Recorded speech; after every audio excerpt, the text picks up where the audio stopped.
So that again was something that him and I shared in common.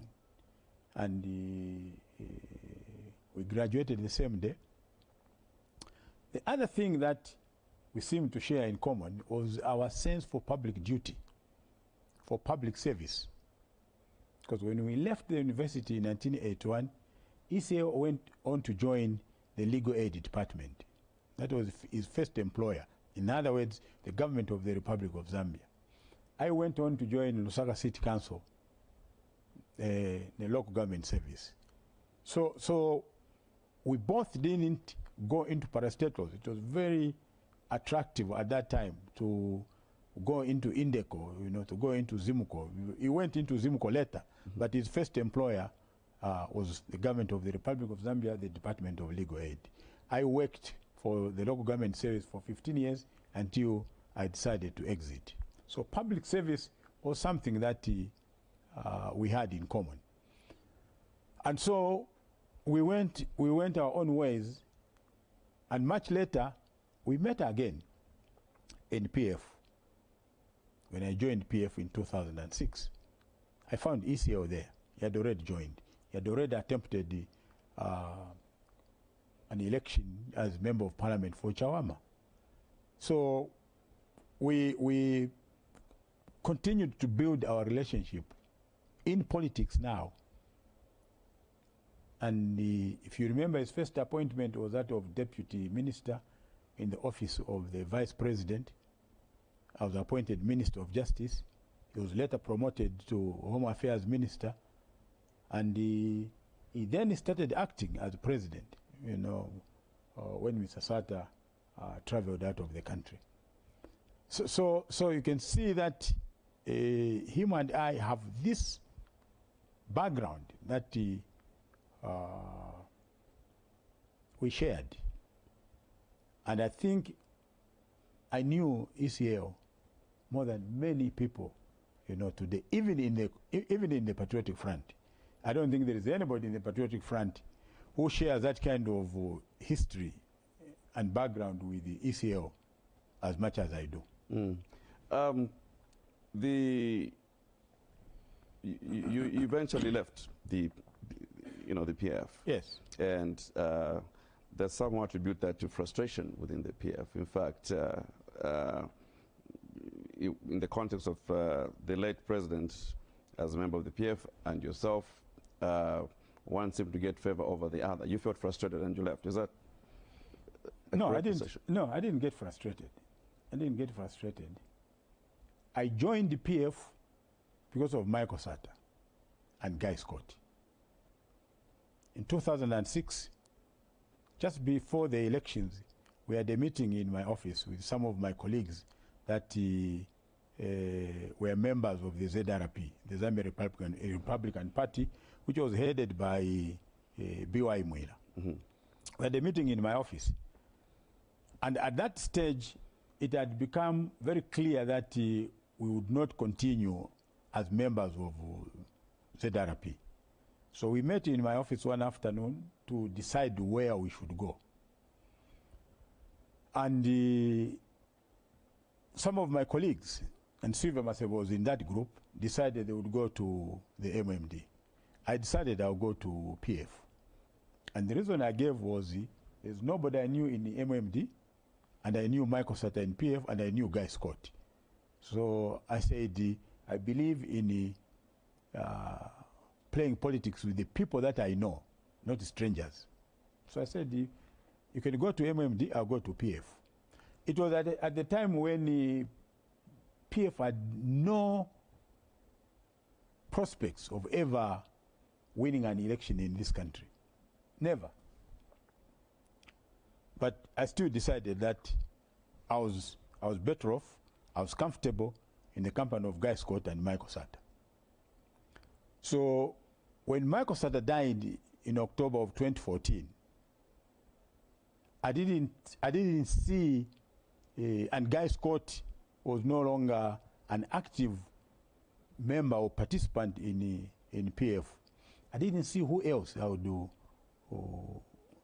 actually play politics with in PF. So on the 14th of November 2014, I put in a letter of resignation, which I gave to Guy Scott, and I said, I'm out of PF. Because so it was not out of frustration. It's because both my colleagues, that I'd followed in the party, were no longer there. So was it about the party or the people in the party? It was both. Okay. But primarily, it was about the people.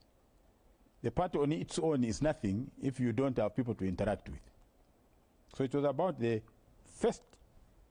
people, and secondly, the party as an organization. Okay. Let's look at the past week. It's been back and forth, especially relating to parties agreeing on how to proceed with the funeral. And what are your thoughts about what has happened up to this point? My thoughts in terms of what? In terms of the progress that has been made. Well, it is sad. It is sad, frankly, that we've reached this stage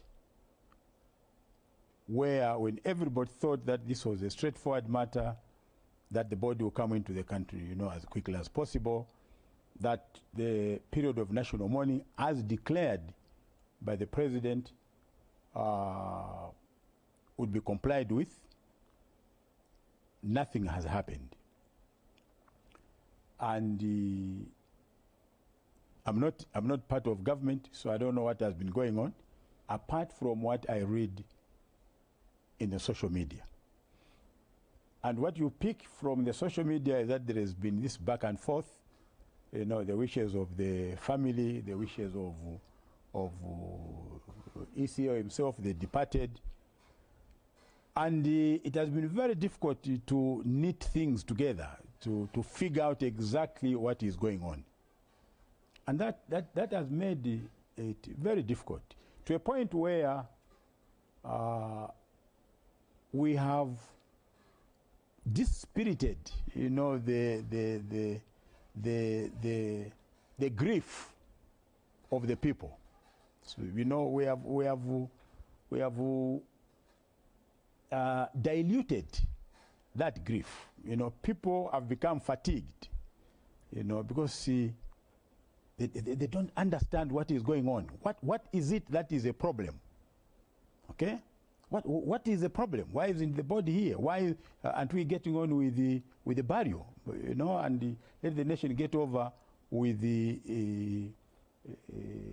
this period of grief and move forward. So that I think is what has gripped everybody. And for many people, and I've been talking to many people during this period, they just do not understand what is going on. Does it call for further conversation about whether or not there should be some explicit write-ups in the Constitution, or whatever form of, I don't know, direction? Because it would appear there's nothing explicit regarding how or what should be how it should be conducted, whether it's a former president or indeed a sitting president, but especially for former presidents. Franklin, you are right. A moment like this, a situation like this, does not have any written rules. What governs it are what in local government we call conventions, practices that have evolved over time. And practice may change slightly depending on the circumstances of the situation. Okay, so nothing is in writing, and I think that is one of the difficulties that we, or that obtains now from the experience that we have had in this particular situation. But let's visit, let's give it a historical visit a bit. Zambia has had 7 presidents since 1964. Of the 7, 6 have passed away. Or in current English, they call it pass on. Mm-hmm. I come from the conservative English. 6 have passed away. Of the 6, 3 died out of the country. Okay? So we've got Levi Mwanawasa in August 2008. We got Levi Mwanawasa in 2008. Michael Sata in 2014. And now ECL in 2025. 3 died in the country. So we've got FTJ, we've got Arabi, and the KK. Of the 6, again, historically, 3 died during the time when their political parties were in power. So FTJ died when MMD was in power. Levi Mwanawasa died when MMD was in power. Michael Sata died when PF was in power. The other 3 died when their political parties were not in power. So KK died when UNIP was not in power. Arabi died when MMD was not in power. And ECL now dies when PF is not in power. Of the 6 funerals, the best organized funeral, where there was decency, order, and everything, was Arabi's funeral in 2022. The most chaotic one, I regret to say, was Michael Sata's in 2014. It was chaos. HH was prevented from attending that funeral. I was prevented from attending that funeral because of the threats of violence and just the whole environment of anarchy and hooliganism that was obtaining and prevailing at the time. In 2021, KK dies in June of 2022. KK dies in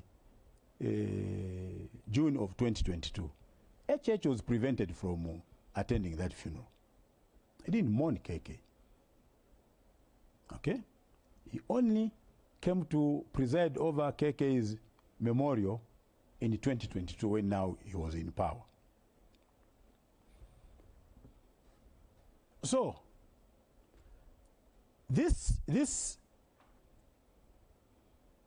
situation which is obtaining now is not new at all. It's not new. There's been this culture of people not respecting the dead and attempting to use the dead to promote a political agenda. The only reason why HH was prevented from attending KK's funeral is because he was in the opposition, he was going to steal the limelight, or for whatever reason. So, we probably have reached a point where we must put rules in place. But you see, I've always argued, and I've always said this, that you can't legislate attitudes. Okay? Mm-hmm. The law is not intended to legislate morality. How you morally feel and must act in a situation does not require legislation. To allow another colleague in a moment of grief, in a situation of grief such as this one, to mourn in the manner that he believes that he should mourn, does not require any legislation. It requires good leadership, the good mindset of those that are in charge at a particular time. So we had, for example, in 2014, Michael Sata dies. The guys are in charge. And nobody of those that are in charge, nobody is able to look around and say, but where is Wynter? Why is Wynter not here?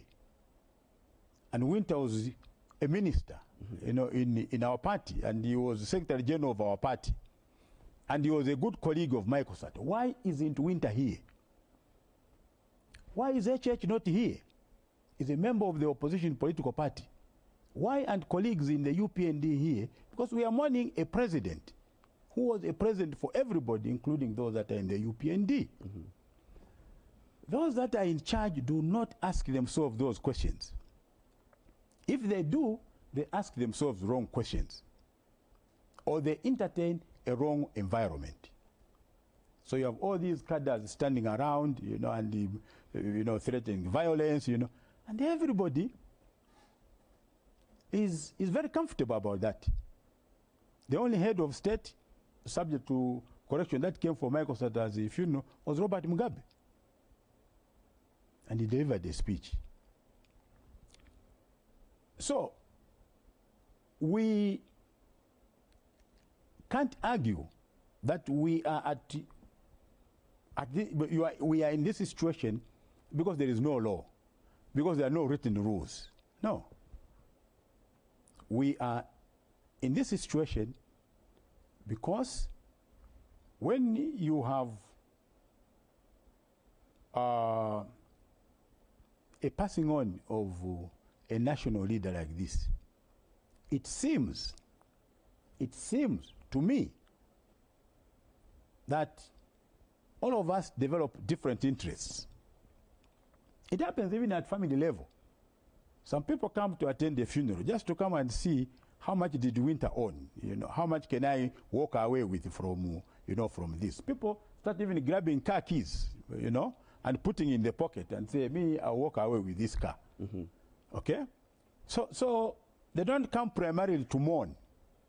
They come for material things. So even in this situation, it seems to me that there are different conflicting agendas. Now let me tell you this. Maybe this would help to explain the point I'm making. When Robert Mugabe died in 2019,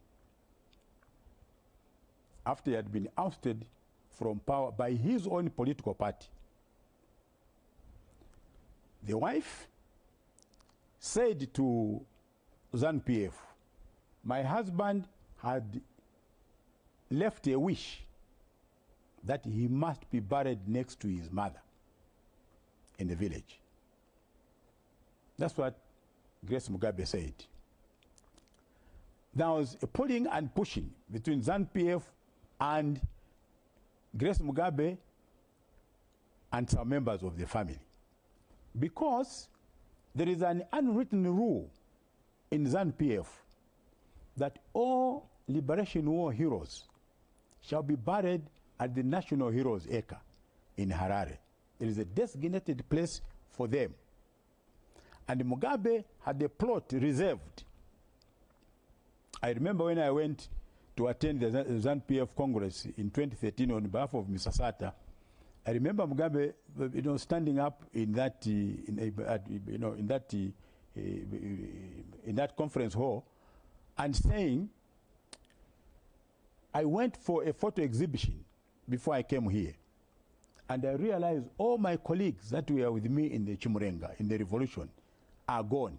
I'm the only one surviving them, and I'm going to join them soon.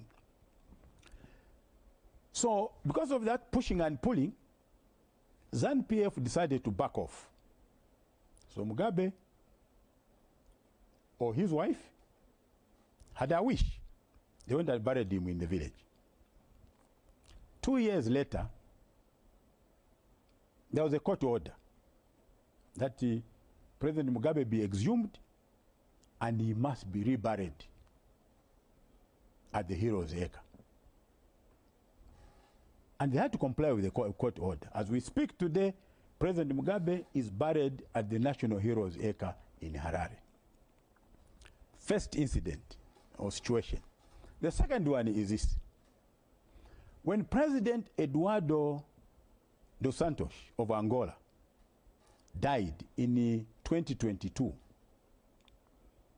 he died in Lisbon sorry, in Barcelona in Spain.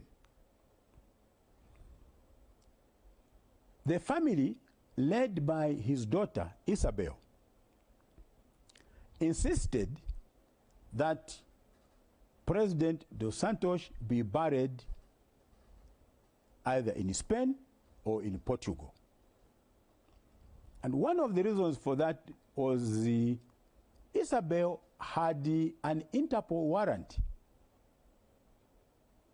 against her because she was wanted for corruption charges in Angola. And so she realized if the body goes to Angola, she will not attend the father's burial. So she insisted that President Dos Santos should be buried in either Lisbon or in Spain. MPLA, the political party which had formed government and that Dos Santos served for over 30 years as president, insisted that Dos Santos should be buried in Rwanda, in Angola. And to find a convergence point between the two parties, the state and the family led by Isabel, the Angolan government waived the Interpol warrant of arrest against Isabel. And she was allowed to travel to Angola, attend the funeral of the father, which brought together the Angolans that that Dos Santos had served for a period of over 50 years. After the funeral, the government allowed Isabel to travel out of the country and reinstated the Interpol warrant. Well, that's interesting. Okay. So the point here then would appear, because in this country there was a sign that there could be future problems if you consider what was nearly, in fact, was attempted. It went to court for Dr. Kaunda. Yes. Where the family said he has to be buried at the farm next to his wife. Right. Yes. That seemed not to have moved this kind of conversation. Was that taking things for granted? Is it? This is not new, like you say. Yeah. Shouldn't there have been a conversation from that time that there's a problem here? Well, look, we are often shy to discuss death. Okay. My father is 89 now, and he's beginning to err. He's ailing. If I said to my siblings, guys, let's sit down and figure out how we are going to bury, the old man, they all rise against him. Who told you he's dying? Who told you he's going to die? Even as it is obvious that the man has a limited period of time on the planet, on this planet Earth. So we are often timid and shy to discuss death. Look, the only thing that is certain between you and me is death. Life is not certain. I'm not sure that from here, tomorrow I'll wake up alive. Mm-hmm. I can't say for certain that next month I'll be alive. But one thing that I'm certain is that I shall die. That is certain. Okay? But we concentrate so much on discussing life and shy about discussing death.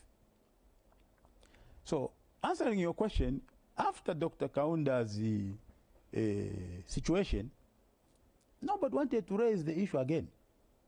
Like, who told you that somebody else will die? Okay? So we go back to our usual business until you get to a situation like this again. And I can tell you that even after this, I doubt if anybody is going to say, guys, let's sit down now. What do we do in the future? Because then they'll be saying, are you saying HH is dying? So everybody then withdraws again until you reach another crisis. But I thought I should give the two examples, that happened in the region, not in Europe, not in America, but but here in the region. Right, and hold your thoughts, sir, because now we're joined by callers, viewers who are part of this discussion. Would like to be part of it. We have Mr. Njovu calling from Chibombo. Please go ahead. Hello, good evening. Good evening to you. Okay, yes, I'm Mr. Ernest Njovu from Chibombo. It's just a short contribution. I just wanted to congratulate I've followed you from the time when you were in opposition up to. What I would encourage you is that you are so disciplined. You don't change like a chameleon, usually on principle. So continue with that spirit. And one more thing is that please unite us for a better tomorrow. We are one Zambia, one nation. So keep it up. And I wish you a good health towards the years to come. And all the best. Thank you, sir. Thank you. Your reaction to that? Well, I'm humbled that somebody is wishing me good health. Health is something that is very expensive these days. So if somebody says, I wish you good health, you know, it's something very humbling that people are able to appreciate. I don't know him, that people are able to appreciate my contribution to a conversation like this one. Is very encouraging. Right. Yeah. He says, in fact, he suggests, he talks about your consistency. Truth of the matter is, you being a player in the political space, but before I ask my question, I'd like to go to Mushindamo, where Brian is trying to come in. Brian, please come in. Hello? Hello, good evening. Welcome to Sunday Interview. Brian, please go ahead. Yes, please. I would like also to appreciate the big man, Mr. Wynter Kabimba. Hello? Yes, please, go ahead. I can hear you. Yes, I would like to appreciate the big man, Mr. Wynter Kabimba there.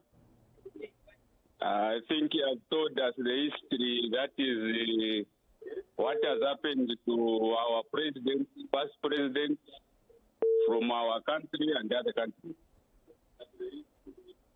Thank you. Thank you. Thank you very much. Okay. Yeah. So, again, similar. You were a critic of the late president. You, if just to puncture holes in some of those, should anybody see you differently because of that? No, look, perspectives are different, okay? And people's perceptions are different. People's conclusions about what you say would be different.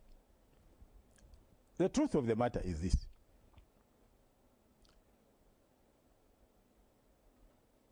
I've given you the background about the relationship between ECL and myself.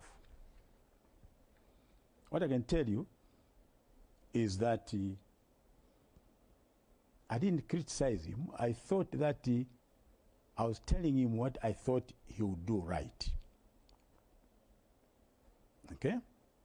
I thought that he had the capacity to do what was right.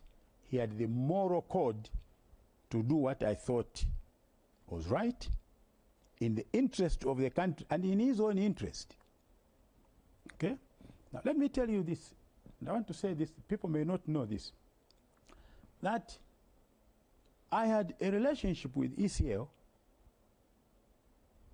when he was president. I never went to State House. I went to Nkwazi House in 2021. For the period that ECL was in Nkwazi House as the president in the State House, I never went to State House. Anybody that is going to tell you that they saw me at the State House, they'll be lying to you. But I was able to interact with him. Okay?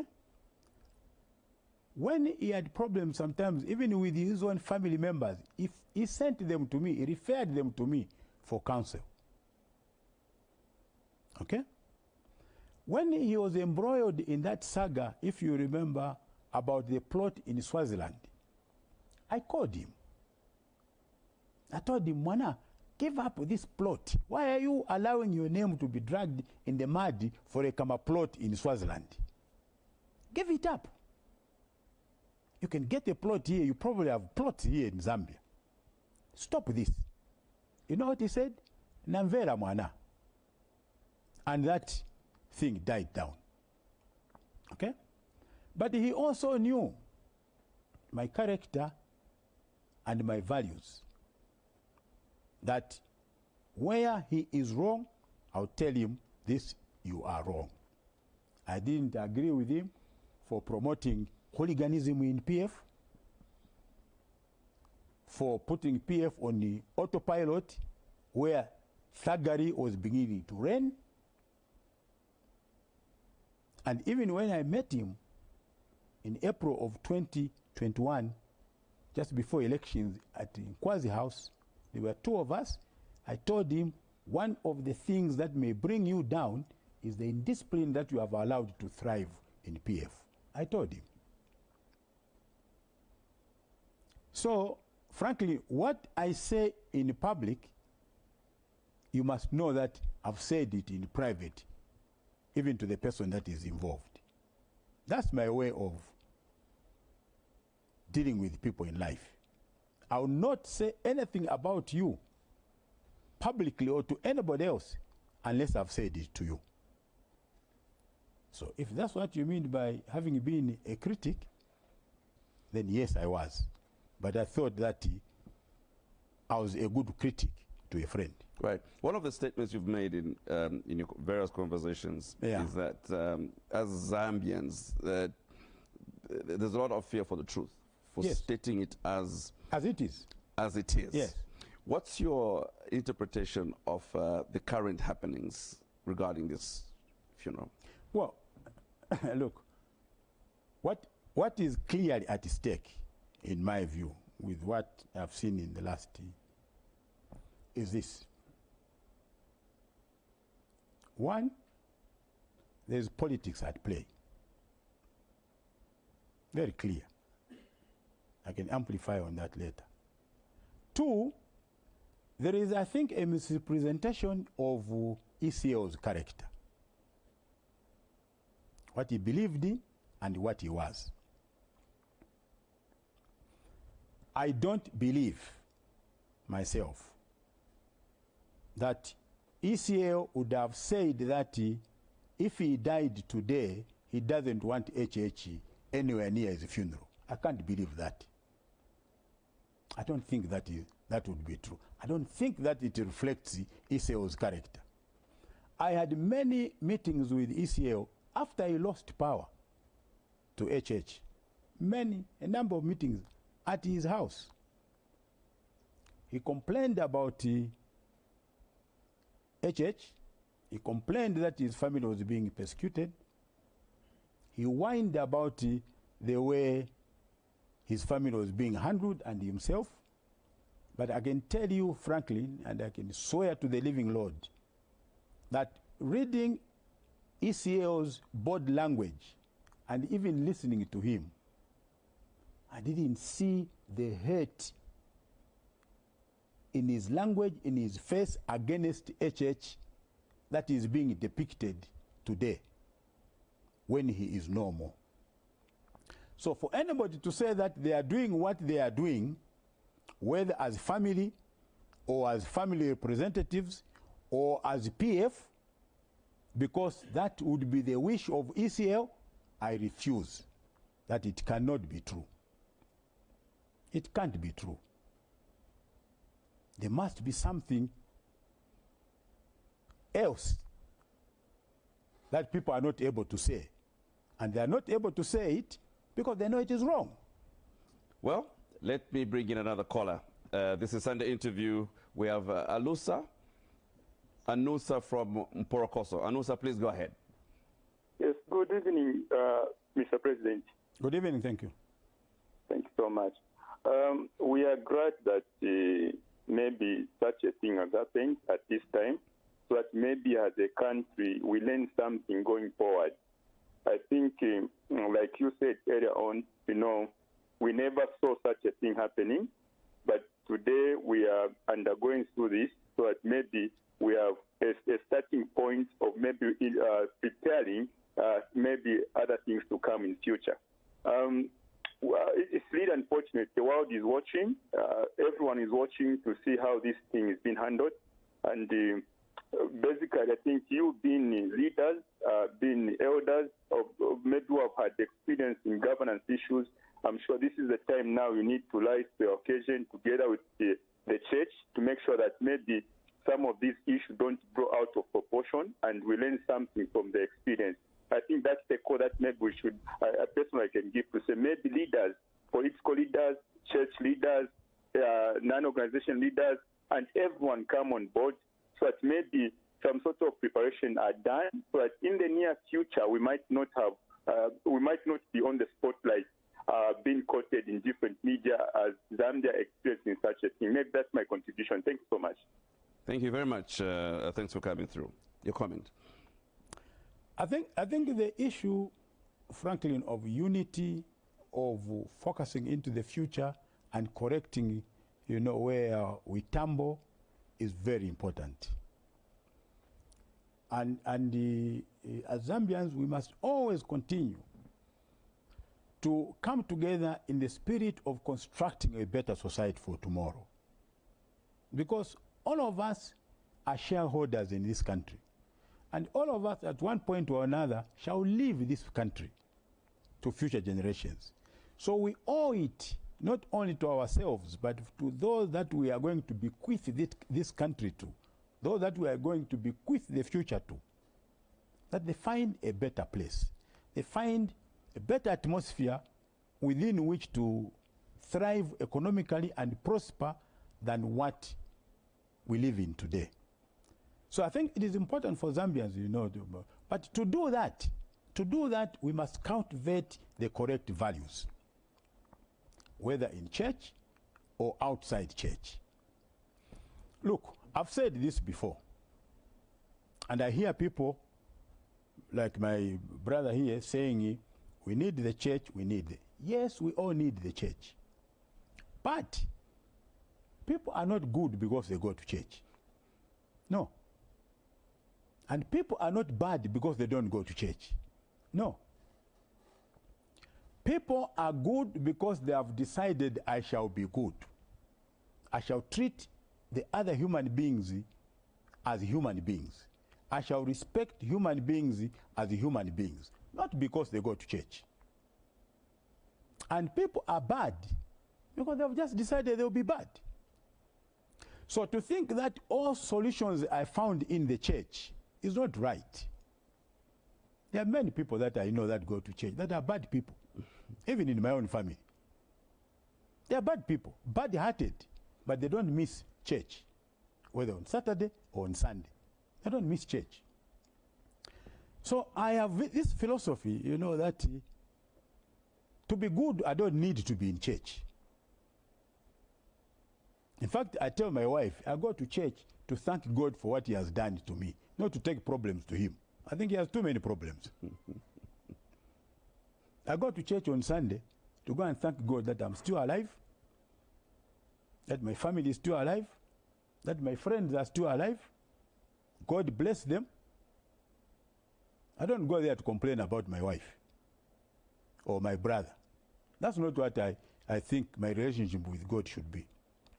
So, when you have a situation like this, you ought to make it easy for everybody to participate. You can't have a funeral which is exclusive. That's not a funeral in Africa. In Africa, we walk in the compounds, even in the village. You find people are mourning. Wacha yakona, wenda wankala. Pepani, Pepani, Nobody will say, what are you doing here? What are these wishes that we hear today, that these are the wishes from the family, HH should not receive the body, HH should not be anywhere near the funeral, near the funeral, HH should... What a funeral is this? What a funeral is this? Is this a wedding? This is a funeral.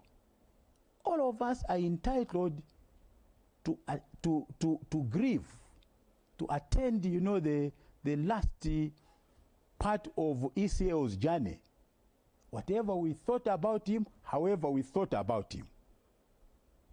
And I don't think it is right for anybody to speak, whether in the name of the family, or in the name of PF, or in the name of whatever, that others should be excluded from this family of mourners. HH is head of state, for God's sake. You know what he does? He represents everybody in this country. The fellows in Shangombo that will not be able to travel to attend the funeral are represented by HH as head of state. Those that are in Chadiza and are not able to travel, those that are in Mansa and are not able to travel, their chief representative at this funeral is HH as head of state. Not because he wants to, but he has a core of duty. Right. There's a last caller who wants to come in. Maybe one of the few callers I have time for. This one is from Lumezi. Peter Gondwe, I'm made to believe. Please go ahead, Peter.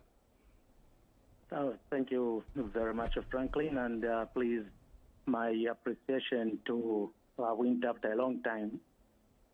I am happy this program has brought on board someone that is talking about what we are supposed to do as Zambians at this time, that we are in a mourning period. And let me also appreciate, just as others did earlier, the efforts of the government and the family of our late President, Chagwalungu. This was really something that was keeping us waiting for a long time. We appreciate that it has been resolved and there is a route map now to whatever is going to take place. I would like to just say that, yes, we have Wynter giving us all the hints, necessary hints as Zambians, that we have to embrace each other as one.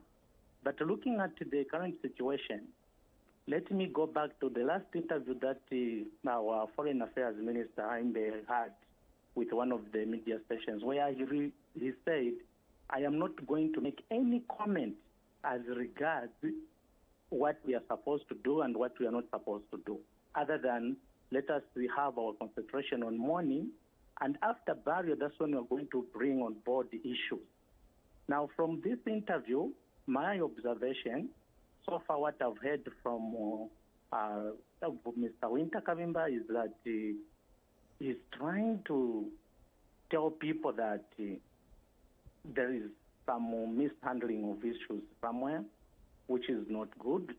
What I am trying to say is, yes, the family of the late ECL might have said, this is what the late president wanted for his funeral, and this is not what he wanted. But this is not in our constitution, so we still have to blame our constitution. We have such things written, well stipulated, that what happens when the head of state dies, what happens when the former head of state dies. Other than that, people will keep on having their personal opinions to just bring in whatever is of their preference, other than the law that we are supposed to follow. Right. So for now what I can say... Right. Well, thank you. We're going to accommodate other. I think the point is quite made. Unless you want to respond to that, it's go ahead.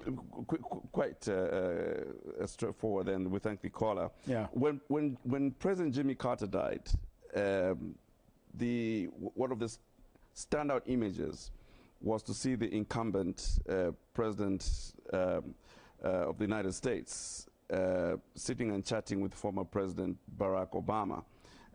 And these are political rivals. Yes. Do you see that imagery playing out in this situation? You had President Trump, you had President Obama, and it attracted everybody's attention that they were chatting away when it's the background to their relationship in the political sense was well known. Do you see that playing out in our situation? If I listened well and I understood well, and my interpretation of this evening's press briefing that you aired even after the news, you know, or is there anything to go by? I don't see that.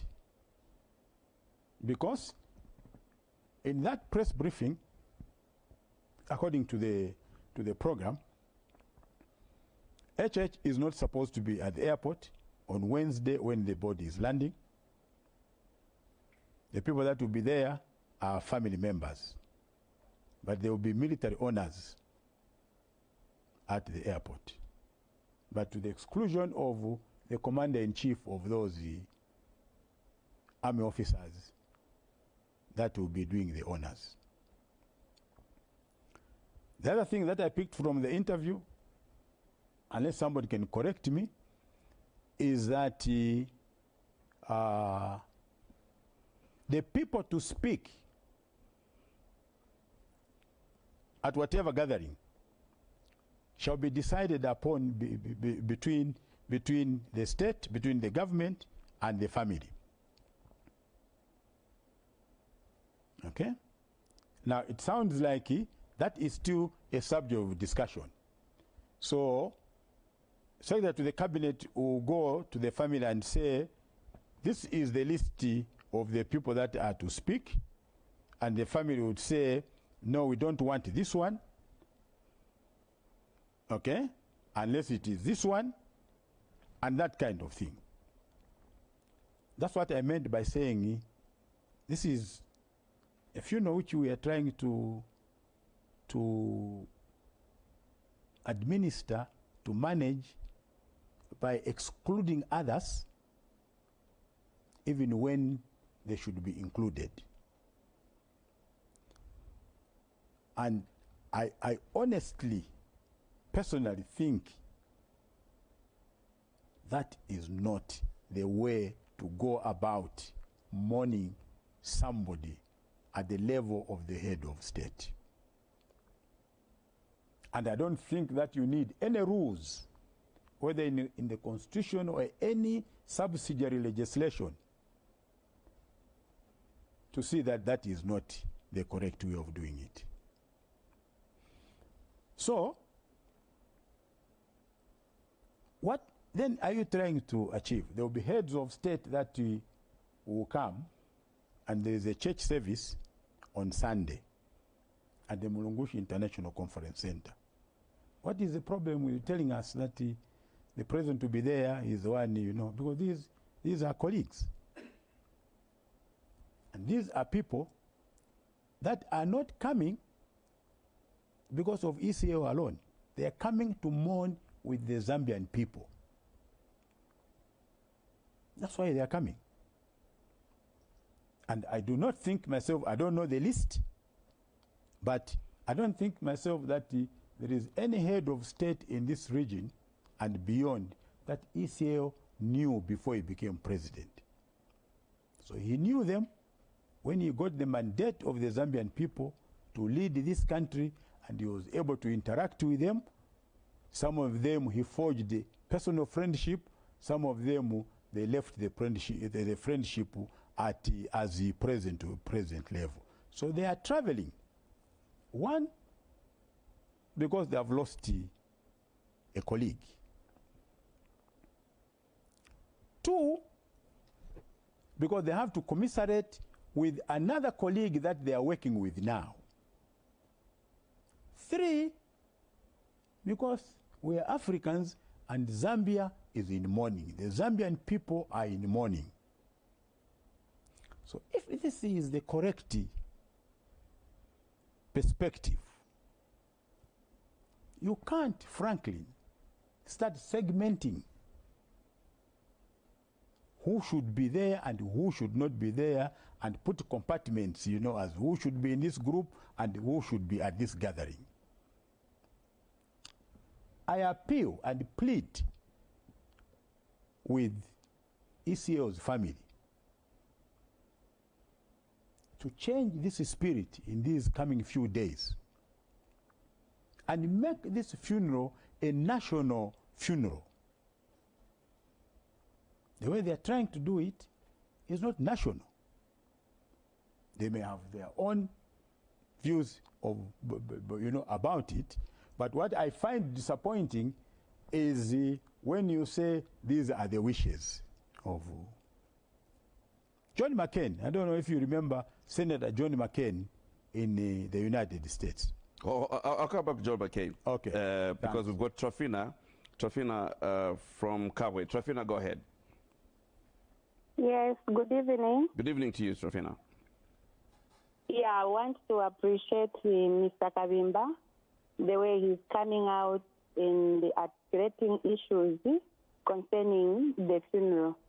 I really got something from him, and it's my prayer that may the Lord give him long life so that he'll be there to guide us in times such as this. Because the way he has put on, I've learned a lot of things from him. For this, I say thank you to him and the panel to bring out this program so that everybody is able to follow its nicely, the history which it requires. Thank you so much.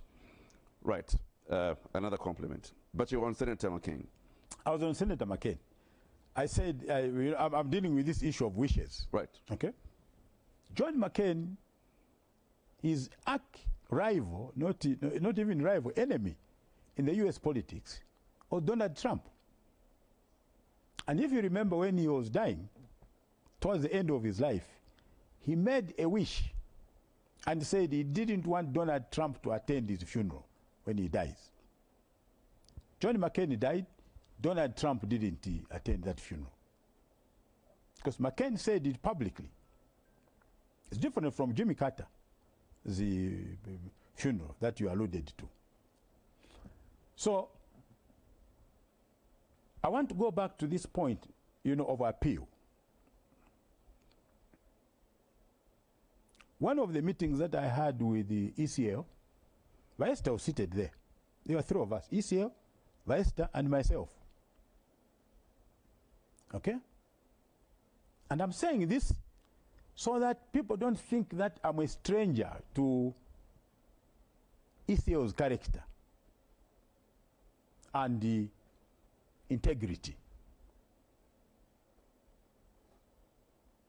Okay?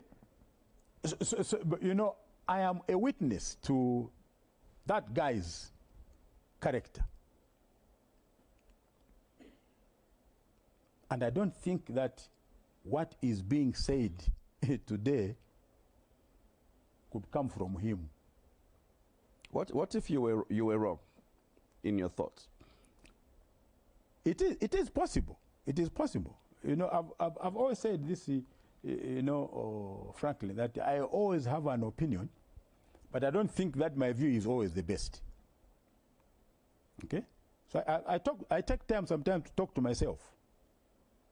I do a devil's advocate in my, but I'm canvassing this situation because I'm talking about a man I knew very well. It's like the way they excluded me from Michael Sattar's funeral. I don't think that is would have been Michael Sattar's wish. Never. Okay? I stayed away from Michael Sattar's 2 memorials. That's by way of a digression. For 2 years, I didn't attend Mr. Sattar's memorials until the wife phoned me and pleaded with me for the 3rd one and said, you must come and attend this funeral, this memorial, and I would like you. We have decided as a family that you must speak. Because I knew the man. I want to go back to this. I knew ECL more than anybody else that is talking about ECL today.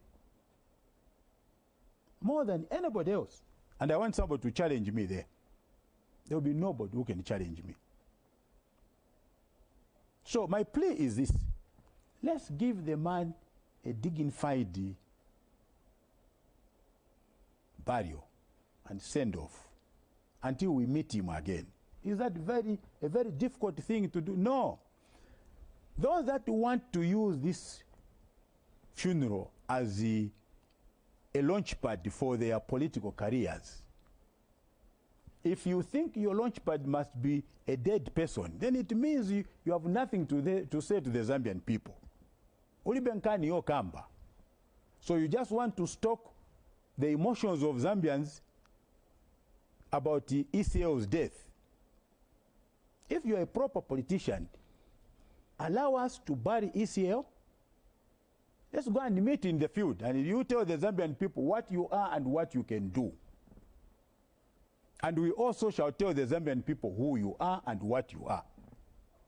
Kwasira, don't hold the ECL hostage.